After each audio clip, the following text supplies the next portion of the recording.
Hello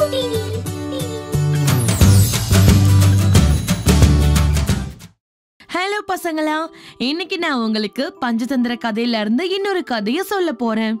இதோட பேரு அகங்காரம் கொண்ட மரமும் நிறைய தேனீக்களும்.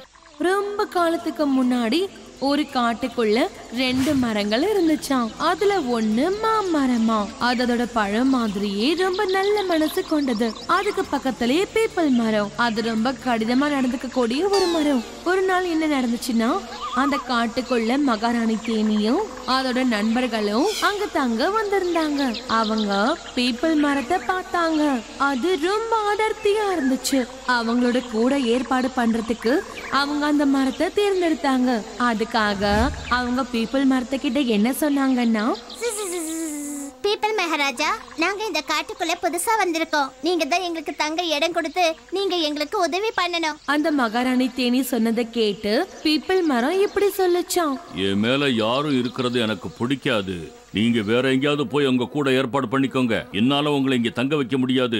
இவங்க 2 பேரும் பேசிக்கிட்டத பக்கத்துல இருந்த அந்த மாமரம் கேட்டுச்சாம். அப்புறம் அது பீப்பிள் மரத்துக்கிட்ட என்ன சொல்லுச்சுன்னா, இத பாரு, உன்கிட்ட நிறைய இடம் இருக்கு. அது மட்டும் இல்லாம உன்னோட அடர்த்தியான இடத்துல எங்க இடம் கொடுத்தாலும் அவங்களால தங்க முடியும். நீ உங்களுக்கு தங்க இடம் கொடுக்கறதுல உனக்கு என்ன பிரச்சனை சொல்லு. இத கேட்ட உடனே பீப்பிள் மரம் என்ன சொல்லுச்சுன்னா, உனக்கு அவ்வளவு கருணை உள்ள இருந்துச்சுன்னா நீயே உங்களுக்கு தங்க இடம் கொடு. அப்ப மாமரம் பீப்பிள் மரம் சொன்னதை கேட்டுட்டு மகாராணி தேனி கிட்ட பேசிச்சான்.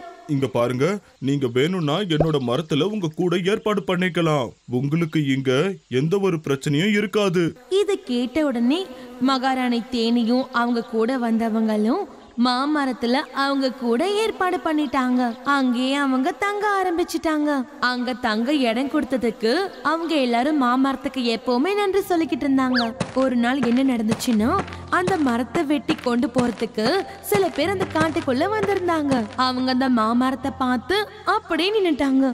நின்னு என்ன சொன்னாங்கன்னா, இந்த மரம் பார்க்க எவ்வளவு அழகா இருக்கு. இத வெட்டி நம்ம வித்தோம்னா நமக்கு நிறைய பணம் கிடைக்கும். சீக்கிரம் வா.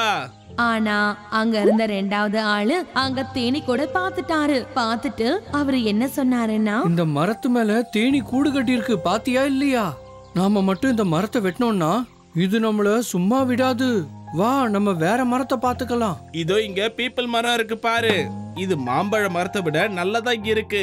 நாம வேணா இதையே வெட்டி கொண்டு போயிடலாமே.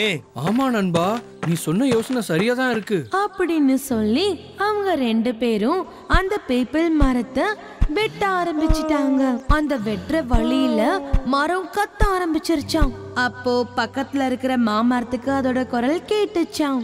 அதனால மகாராணி தேனிய அது கூப்பிட்டு அந்த பீப்பிள் மரத்தை எப்படியாவது காப்பாத்த சொல்லி மகாராணி தேனி கிட்ட மரம் சொல்லுச்சாம்.